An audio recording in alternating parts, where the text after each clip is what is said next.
Hello friends, இன்னைக்கு பிப்ரவரி 5 current அஃபேர்ஸை பார்க்க போகிறோம். 1. மனிதர்களை விண்வெளிக்கு அனுப்பும் ககன்யான் திட்டத்தில் முதலாக இஸ்ரோ அனுப்பும் பெண் ரோபோவின் பெயர். இதுக்கு சரியான ஆன்சர் ஆப்ஷன் பி வயோமித்ரா அப்படின்றது தான் அந்த பெண் ரோபோவின் பெயர். அதாவது 2025 நம்ம என்ன செய்ய போறோம்னா விண்வெளிக்கு அதாவது 3 வீரர்களை அனுப்ப போறோம். அந்த வீரர்கள் பத்திரமா நம்ம என்ன செய்யணும், ஆராய்ச்சி முடிச்சுட்டு ரிட்டர்ன் பூமிக்கு வரணும். ஸோ ஏன்னா அது மனித உயிர்கள். ஸோ கண்டிப்பாக அவங்க ரிட்டர்னு உயிரோடு வரணும். ஸோ அதுக்காக ஃபர்ஸ்ட் என்ன செஞ்சாங்க, இந்த 2023 பார்த்தீங்கன்னா ஃபர்ஸ்ட் 2023 ஒரு எம்டி விண்கலத்தை அனுப்புனாங்க. அதாவது வெறும் எம்டி விண்கலத்தை அனுப்புனாங்க. அனுப்பி அது பார்த்தீங்கன்னா அந்த எம்டி விண்கலத்தை பத்திரமா ஸோ கடல் கிட்ட வரும்போது பேராஷூட் மூலமாக கப்பலில் அதை மீட்டுட்டாங்க. அது கண்டிப்பாக ஒன்று சக்ஸஸ். 2வது இப்போ ரோபோ அனுப்ப போகிறாங்க. அந்த ரோபோக்கு வயோமித்ரான்னு ஒரு பெண் பேர் வச்சுதான் பெண் ரோபோ நம்ம சொல்கிறோம்.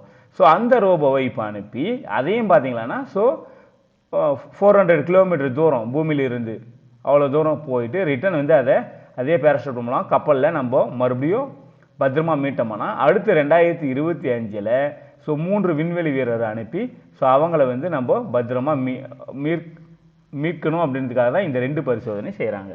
அந்த ரோபோவின் பெயருடைய வயோமித்ரா. அடுத்தது, கரைவெட்டி பறவைகள் சரணாலயம் எங்கு அமைந்துள்ளது?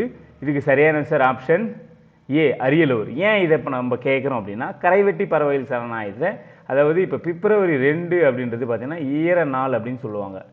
ஈர நாள், அதாவது ராம்சார் அப்படின்னு சொல்லிட்டு ஒரு அமைப்பு இருக்குது. அந்த அமைப்பை பற்றி பின்னால் நம்ம பார்ப்போம்.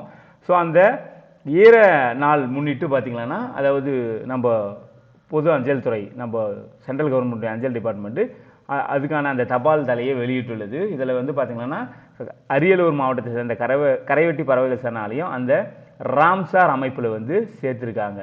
இதுவும் அடுத்து பார்த்தீங்கன்னா நீலகிரியை சேர்ந்த இன்னொரு அமைப்பு, அதாவது லாங்வுட் ஷோலோ ரிசர்வ் கார்டு அப்படின்னு சொல்லிட்டு ஸோ இந்த 2 அமைப்பு பார்த்தீங்கன்னா இப்போ ராம்சாரில் சேர்த்துருக்காங்க. மொத்தம் தமிழ்நாட்டில் 16 ராம்சார் அமைப்பு இருக்குது. ஓகேங்களா? ஸோ அதனால தான் இந்த கொஸ்டின் நம்ம கேட்டிருக்கோம். அடுத்தது, பொது சிவில் சட்ட வரைவு எந்த மாநில அமைச்சரவை ஒப்புதல் அளித்துள்ளது?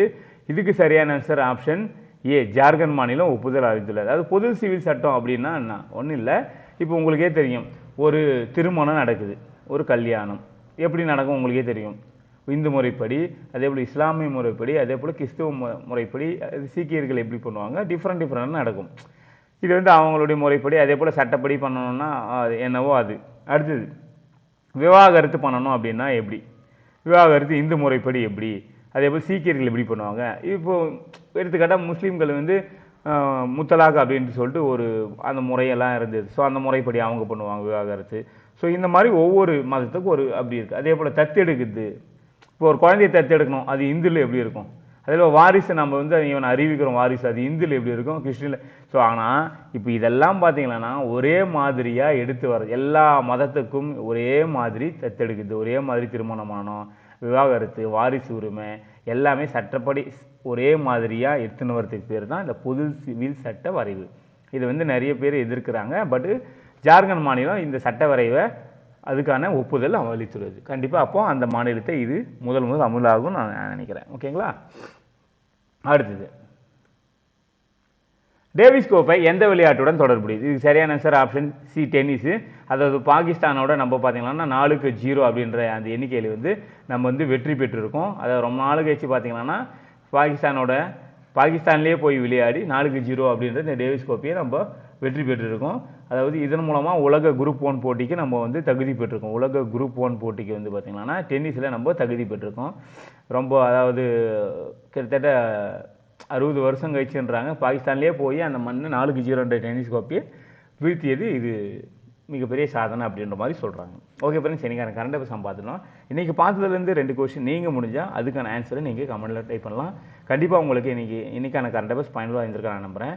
ஃபர்ஸ்ட் கொஸ்டின், அதாவது கரைவெட்டி சரணாலயம் இப்படி இருக்குங்களா, அந்த கரைவெட்டி சரணாலயத்துக்கு கரைவெட்டி சரணாலயம் எந்த மாவட்டத்தில் இருக்குது அப்படின்ற மாதிரி கேட்குறாங்க. நம்பர் 1. 2வது பார்த்தீங்கன்னா பொது சிவில் சட்ட வரைவு எந்த மாநிலம் அமைச்சரவை வந்து ஒப்புதல் அளித்தது. இந்த 2 கொஸ்டின் ஆன்சரை கண்டிப்பாக நீங்கள் முடிஞ்சால் கமெண்ட்டில் பண்ணுங்கள். மீண்டும் நம்ம நாளைக்கு இதே மாதிரி கண்டவசில் பார்க்கலாம். ஓகே ஃப்ரெண்ட்ஸ், கண்டிப்பாக அனைவரும் டிஎன்பிசியில் வெற்றி பெற வாழ்த்துக்கள். தேங்க்யூ.